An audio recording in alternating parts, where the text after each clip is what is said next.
दोस्तों, आज मैं क्लास को थोड़े अलग तरीके से शुरू करता हूँ। मैं आपको एक साल में ले चलता हूँ 1930। इस समय भारत पर अंग्रेज़ों का राज है। एक बूढ़ा इंसान पतली सी लाठी लेकर दांडी की तरफ चल पड़ता है, नमक बनाने के लिए, समुद्र का नमक। बस कोई बम नहीं है उसके पास, कोई तलवार नहीं, बस चलना है और एक नियम को तोड़ना है। उस बूढ़े इंसान का नाम था महात्मा गांधी। और उस एक कदम ने पूरी दुनिया को हिला दिया। अब सवाल ये है, एक आदमी, एक लाठी और एक कदम, इतनी ताकत कहाँ से आई? ताकत आई लोकतंत्र की समझ से, इस विश्वास से कि हर इंसान को अपनी बात कहने का हक है, हर आवाज़ मायने रखती है और हर इंसान बराबर है। और यही आज की क्लास का विषय है, लोकतांत्रिक सरकार के मुख्य तत्व। यानी लोकतंत्र सिर्फ वोट देना नहीं है, इसके कुछ बुनियादी स्तंभ हैं, कुछ ऐसी चीज़ें जिनके बिना लोकतंत्र नहीं रहता। आज हम उन्हीं को समझेंगे एकदम जड़ से, कहानियों के माध्यम से और असली ज़िंदगी से उसे जोड़ के। तो चलिए शुरू करते हैं। दोस्तों, मान लीजिए आपके स्कूल में एक फ़ैसला होना है कि इस साल पिकनिक कहाँ जाएंगे। दो तरीके हो सकते हैं। पहला तरीका, प्रधानाचार्य जो कि प्रिंसिपल हैं अकेले तय कर दें, बच्चों से कोई नहीं पूछा, बस एक दिन नोटिस आ जाए। और दूसरा तरीका है, सब बच्चे अपनी राय दें और वोट हो, जहाँ ज़्यादा वोट वहाँ पिकनिक जाया जाएगा। अब बताइए किस तरीके से आप ज़्यादा खुश होंगे?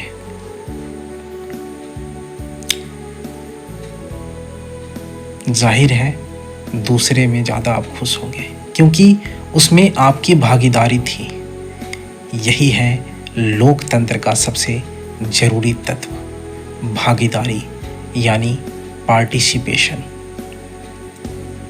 दोस्तों, यहाँ एक बड़ी गलतफहमी है हम लोगों को। बहुत लोग सोचते हैं लोकतंत्र में भागीदारी का मतलब है सिर्फ वोट देना, हर 5 साल में एक बार बटन दबाओ और बस ख़त्म।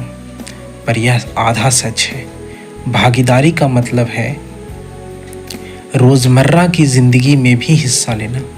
अगर मोहल्ले में सड़क टूटी है, नगर पालिका को शिकायत करना भागीदारी है। अगर स्कूल में कोई बच्चा अन्याय झेल रहा है, आवाज़ उठाना भागीदारी है। अगर कोई नेता गलत काम कर रहा है, अखबार में लिखना और धरना देना, यह भी एक भागीदारी है। भागीदारी का एक सबसे बड़ा उदाहरण गांधी जी का दांडी यात्रा है। 1930 में जब गांधी जी चले तो वे अकेले थे। धीरे धीरे हजारों लोग जुड़ते गए। किसान, मजदूर, महिलाएं, बच्चे सब जुड़ते चले गए। यह था सामूहिक भागीदारी का जादू। एक आदमी की आवाज़ लाखों आवाज़ों में बदल गई और उन लाखों आवाज़ों ने एक साम्राज्य को हिला दिया। दोस्तों, ये सिर्फ इतिहास नहीं है, यह एक सबक है। जब भी लगे कि आपकी एक आवाज़ से क्या होगा, तो याद करिए उस गांधी जी के दांडी यात्रा को। अगर एक लाइन में कहें तो भागीदारी वोट देना, सवाल पूछना, आवाज़ उठाना और रोज़मर्रा की ज़िंदगी में हिस्सा लेना है। अगर हम लोकतंत्र के दूसरे तत्व के बात करें तो दोस्तों दूसरा तत्व है समानता, इक्वलिटी।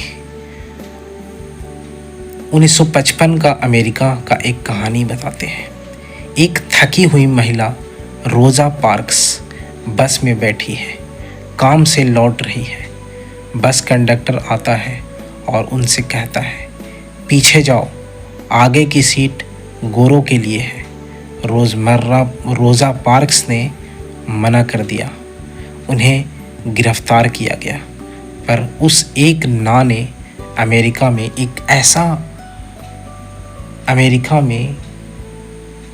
एक ऐसा आंदोलन शुरू किया जिसने रंग भेद की नींव हिला दी।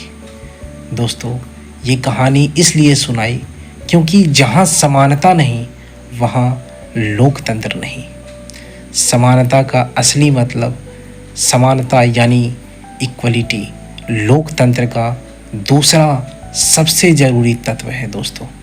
इसका मतलब है कानून की नज़र में सब बराबर हैं, चाहे अमीर हो या गरीब, हिंदू हो या मुसलमान, लड़का हो या लड़की, ऊंची जाति का हो या नीची जाति का। दोस्तों एक बात और, समानता का मतलब ये नहीं कि सब एक जैसे हैं। हर इंसान अलग है। कोई लंबा है, कोई छोटा, कोई तेज़ पढ़ता है, कोई धीरे। ये अंतर स्वाभाविक है, पर अवसर सबको बराबर मिलना चाहिए। एक अमीर बच्चे को भी अच्छी शिक्षा मिले और एक गरीब बच्चे को भी, यही समानता है। भारत के संविधान का अनुच्छेद 14 कहता है कि राज्य किसी भी व्यक्ति को कानून के समक्ष समता से वंचित नहीं करेगा। यानी राजा हो या रंक, कानून दोनों के लिए एक है।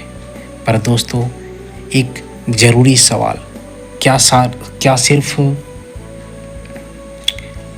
सिर्फ कानून में लिखने से समानता आ जाती है?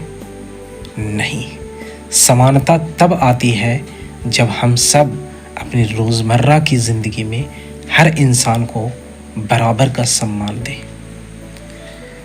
दोस्तों अब तीसरा तत्व है विवाद निपटान, रिजोल्यूशन ऑफ कॉन्फ्लिक्ट। दोस्तों एक बात बताइए, अगर आपके और आपके दोस्त के बीच झगड़ा हो जाए और कोई तीसरा ना हो फैसला करने वाला, तो क्या होगा?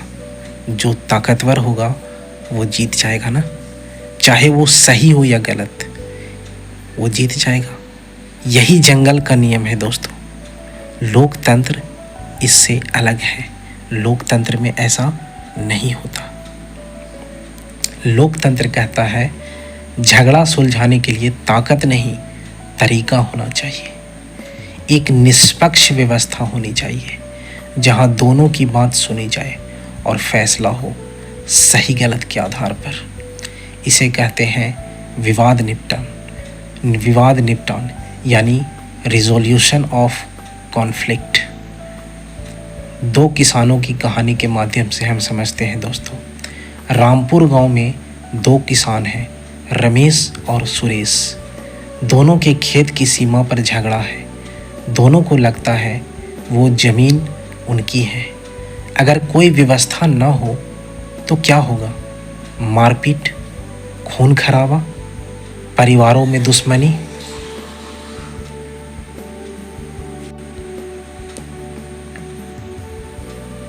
पर लोकतंत्र में क्या होता है? दोनों पंचायत या अदालत जाते हैं, दोनों की बात सुनी जाती है, कागजात देखे जाते हैं और एक निष्पक्ष फैसला होता है। रमेश को लगे कि फैसला गलत है तो वो ऊपरी अदालत में जा सकता है, यह भी उसका अधिकार है। यही है विवाद निपटान की व्यवस्था जो समाज को टूटने से बचाती है। ये सिर्फ दो किसानों के बीच नहीं होता। दो राज्यों के बीच पानी का विवाद हो तो अदालत सुलझाती है। दो देशों के बीच सीमा का विवाद हो तो अंतर्राष्ट्रीय अदालत सुनती है। सरकार और नागरिक के बीच विवाद हो तो सुप्रीम कोर्ट फैसला करता है। लोकतंत्र में हर विवाद का एक शांतिपूर्ण रास्ता होता है। तो ये हम लोगों ने देखा दोस्तों, तीसरा तत्व विवाद निपटान, कॉन्फ्लिक्ट रिजोल्यूशन, जहाँ झगड़े को ताकत से नहीं कानून और संवाद से सुलझाया जाता है। चौथा तत्व है लोकतंत्र का, वो है सरकार के प्रति जवाबदेही, अकाउंटेबिलिटी। दोस्तों एक सवाल है, अगर कोई नेता जनता का पैसा अपनी जेब में डाल ले तो क्या होगा? अगर कोई मंत्री गलत काम करे तो क्या होगा? लोकतंत्र में इसका जवाब है जवाबदेही, यानी अकाउंटेबिलिटी। यानी हर नेता, हर अफसर, हर सरकारी कर्मचारी जनता के प्रति जवाबदेह है। उसे बताना होगा उसने उस पैसे का क्या किया, क्यों किया और पैसा कहाँ गया। 2005 में भारत में एक कानून बना, सूचना का अधिकार, यानी राइट टू इंफॉर्मेशन, RTI। इस कानून के तहत कोई भी नागरिक सरकार से कोई भी जानकारी मांग सकता है। सड़क बनाने में कितना पैसा लगा, RTI लगाइए। स्कूल में शिक्षकों की हाजिरी कितनी है, RTI लगाओ। सरकारी अस्पताल में दवाइयाँ कहाँ गईं, RTI लगाओ। और सरकार को 30 दिन के अंदर इसका जवाब देना होगा। ये एक साधारण नागरिक के हाथ में एक बहुत बड़ा हथियार है दोस्तों। राजस्थान की एक साधारण महिला अरुणा रॉय ने इसी RTI के लिए लड़ाई लड़ी। गांव के मजदूरों को उनकी मजदूरी नहीं मिल रही थी, पर सरकारी कागज़ में लिखा था मजदूरी दे दी गई है। अरुणा रॉय ने सरकार से कागजात मांगे, गांव-गांव जन सुनवाई की, लोगों को बताया आपका हक छीन रहा है। उनकी इस लड़ाई ने पूरे देश में जवाबदेही का आंदोलन खड़ा किया और RTI कानून बना। दोस्तों एक आम इंसान ने बिना किसी पद के, बिना किसी ताकत के सरकार को झुका दिया। यही है लोकतंत्र की असली ताकत, जवाबदेही, अकाउंटेबिलिटी, जिसमें सरकार को जनता के सामने जवाब देना होगा सूचना के अधिकार के तहत। पांचवा तत्व है दोस्तों लोकतंत्र का स्वतंत्र और निष्पक्ष चुनाव, फ्री एंड फेयर इलेक्शंस, जो कि लोकतंत्र की सांस है। दोस्तों लोकतंत्र में चुनाव वैसा ही है जैसे इंसान के लिए सांस लेना। जिस दिन चुनाव बंद हो जाए उस दिन लोकतंत्र मर जाता है। पर सिर्फ चुनाव होने से काम नहीं चलता, चुनाव स्वतंत्र और निष्पक्ष होना चाहिए। स्वतंत्र यानी कोई दबाव नहीं, डर नहीं, पैसे का लालच नहीं और हर इंसान अपनी मर्जी से वोट दे। निष्पक्ष यानी सबको बराबर मौका मिले, अमीर पार्टी को भी, गरीब उम्मीदवार को भी।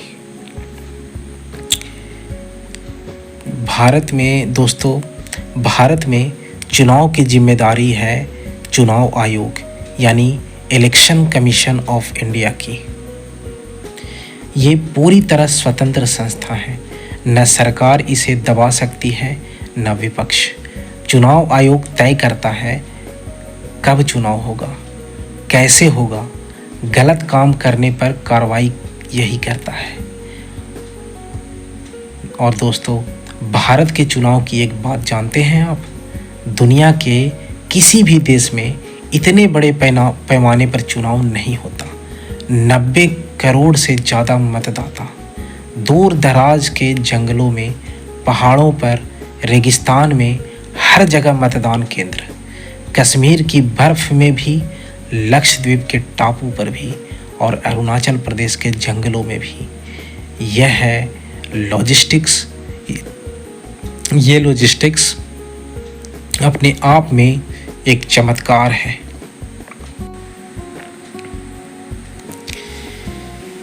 दो 2014 के चुनाव की बात है।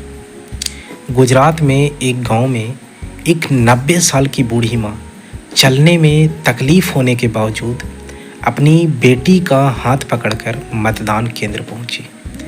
किसी ने उनसे पूछा, अम्मा इतनी तकलीफ में आप क्यों आई? उन्होंने कहा, बेटा यह वोट मैंने अपनी पूरी ज़िंदगी में कभी नहीं छोड़ा, आज भी नहीं छोड़ूंगी। दोस्तों, उस बूढ़ी माँ ने एक पाठ पढ़ाया हमें जो किसी किताब में नहीं है। वोट देना सिर्फ अधिकार नहीं है, यह एक पवित्र जिम्मेदारी है। तो ये हमने पांचवा तत्व स्वतंत्र और निष्पक्ष चुनाव देखा दोस्तों, जिसमें लोकतंत्र की सबसे बड़ी पहचान, जो कि लोकतंत्र की सबसे बड़ी पहचान है। छठा तत्व है अधिकारों की रक्षा, प्रोटेक्शन ऑफ राइट्स। सोचिए, एक देश में चुनाव होते हैं पर सरकार के खिलाफ बोलने पर जेल हो जाता है। एक देश में संसद है पर अखबार सरकार जो कहे वही छापे जाएंगे उसमें। एक देश में नेता चुने जाते हैं पर जनता को इकट्ठा होने का हक नहीं है। क्या ये लोकतंत्र है? नहीं, क्योंकि लोकतंत्र सिर्फ चुनाव नहीं है, लोकतंत्र है नागरिकों के अधिकारों की रक्षा। भारत का संविधान हर नागरिक को मौलिक अधिकार देता है। बोलने का अधिकार, आप कुछ भी कह सकते हैं, लिख सकते हैं, सरकार की आलोचना भी कर सकते हैं। इकट्ठा होने का अधिकार, लोग मिलकर सभा कर सकते हैं, धरना प्रदर्शन कर सकते हैं। धर्म का अधिकार, आप कोई भी धर्म को स्वतंत्र रूप से मान सकते हैं। शिक्षा का अधिकार, 6 से 14 साल के हर बच्चे को मुफ्त और अनिवार्य शिक्षा। शोषण के खिलाफ अधिकार, बाल मजदूरी अपराध, बंधुआ मजदूरी को अपराध घोषित। दोस्तों, ये अधिकार किसी ने भीख में नहीं दिए, ये हमारे संविधान निर्माताओं ने हमारे लिए लिखे हैं। इन्हें कोई नहीं छीन सकता हमसे, यहाँ तक कि सरकार भी नहीं। और अगर कोई छीनने की कोशिश करे तो सुप्रीम कोर्ट का दरवाज़ा हमेशा खुला है।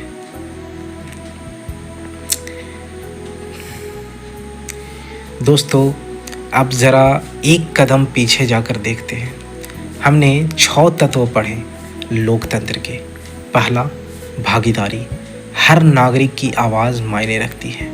दूसरा, समानता, यानी हर नागरिक बराबर है। तीसरा, विवाद निपटान, हर झगड़े का शांतिपूर्ण रास्ता होता है। चौथा, जवाबदेही, अकाउंटेबिलिटी, सरकार को जनता के सामने जवाब देना होगा। और पांचवा, स्वतंत्र चुनाव, हर नागरिक बिना डर के वोट दे। छठा, अधिकारों की रक्षा, हर नागरिक के मौलिक अधिकार सुरक्षित हों। ये 6 तत्व मिलकर बनाते हैं एक स्वस्थ लोकतंत्र। अगर इनमें से एक भी टूट जाए तो लोकतंत्र कमज़ोर होता है। जैसे एक कुर्सी के 6 टांगे हों और एक टांग टूट जाए तो कुर्सी डगमगा जाएगी। तो उसी तरह से दोस्तों, ये 6 तत्व जो हैं हमारे लोकतंत्र की नींव है। दोस्तों, एक बात और है, दुनिया में कुछ देश ऐसे हैं जो कहते हैं कि हम भी लोकतंत्र हैं, पर वहाँ सरकार की आलोचना करने पर जेल हो जाता है, अखबार बंद कर दिए गए हैं, चुनाव में धांधली होती है।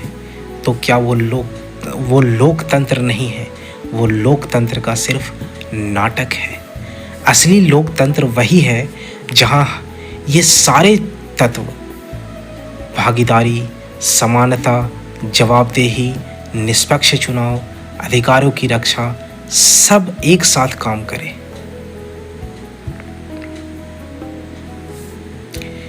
तभी हम वहाँ उस देश को लोकतांत्रिक कह सकते हैं। दोस्तों, एक आखिरी कहानी के माध्यम से हम समझते हैं इस टॉपिक को। हिवरे बाजार महाराष्ट्र का एक छोटा सा गांव। 1990 में ये गांव उजड़ रहा था। सूखा, भूखमरी, लोग पलायन कर रहे थे। तब एक नौजवान पोपटराव पवार वापस आया। गांव वालों को इकट्ठा किया उसने और ग्राम सभा बुलाई। उसने कहा, हम मिलकर बदल सकते हैं, हम मिलकर बदलाव कर सकते हैं। लोगों ने उसका साथ दिया। मिलकर पानी बचाने का काम हुआ। खेती में सुधार किया गया। शराबबंदी हुई। गांव के लोगों ने खुद तय किया कि शराब बंद हो। आज हिवरे बाजार एक आदर्श गांव है। देश विदेश से लोग देखने आते हैं उस गांव को। और ये सब हुआ लोकतंत्र के उन्हीं 6 तत्वों के माध्यम से। भागीदारी, लोग खुद आगे आए। समानता, हर किसान की बात सुनी गई। जवाबदेही, नेता ने काम करके दिखाया। और विवाद निपटान, गांव के झगड़े गांव में ही सुलझा दिए गए। एक गांव, एक नौजवान और लोकतंत्र के कुछ बुनियादी तत्व और पूरी तस्वीर बदल गई। दोस्तों, अब इस टॉपिक को हम थोड़ा सा दूसरे विषयों से इंटीग्रेटेड अप्रोच यानी जोड़ कर देखने की कोशिश करते हैं। अगर हम इसको इतिहास से जोड़ के देखें तो भारत की आज़ादी की लड़ाई खुद एक लोकतांत्रिक आंदोलन था। गांधी ने हर फैसला जनता के साथ मिलकर लिया।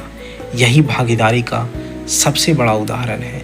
अगर भूगोल से जोड़कर देखें तो दुनिया में जिन देशों में लोकतंत्र मजबूत है वहाँ आम तौर पर विकास भी ज़्यादा है। स्कैंडिनेवियाई देश नॉर्वे, स्वीडन, डेनमार्क दुनिया के सबसे खुशहाल देश हैं और वहाँ लोकतंत्र के यही तत्व सबसे मजबूत हैं दुनिया में। अगर अर्थशास्त्र से जोड़कर देखें तो जवाबदेही और पारदर्शिता, इनसे भ्रष्टाचार कम होता है और जहाँ भ्रष्टाचार कम होगा वहाँ विकास ज़्यादा होगा। यानी लोकतंत्र के ये तत्व सीधे देश की अर्थव्यवस्था से जुड़े हैं। दोस्तों, आगे की कक्षा में हम लोकतंत्र की विशेषताएं पढ़ेंगे। लोकतंत्र में जन संघर्ष और आंदोलनों को पढ़ेंगे और राइट्स एंड अकाउंटेबिलिटी का पूरा सिद्धांत पढ़ेंगे। और आज की क्लास उन सब की बुनियाद है। दोस्तों, आज की क्लास ख़त्म करने से पहले मैं आपको एक चुनौती देना चाहता हूँ। आज घर जाकर अपने आसपास देखिए, क्या आपके मोहल्ले में भागीदारी है? क्या सबको बराबर का सम्मान मिलता है? क्या कोई विवाद है जो शांति से नहीं सुलझा है? क्या कोई जवाबदेही है? और अगर कोई भी तत्व आपको कमज़ोर दिखे तो सोचिए आप क्या कर सकते हैं।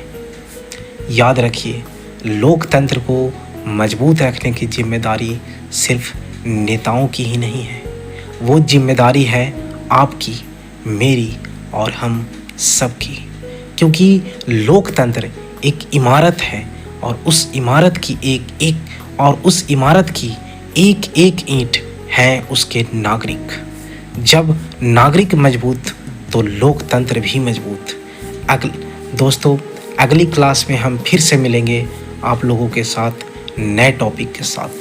तब तक सोचते रहिए, जागते रहिए और पढ़ते रहिए। जय हिंद।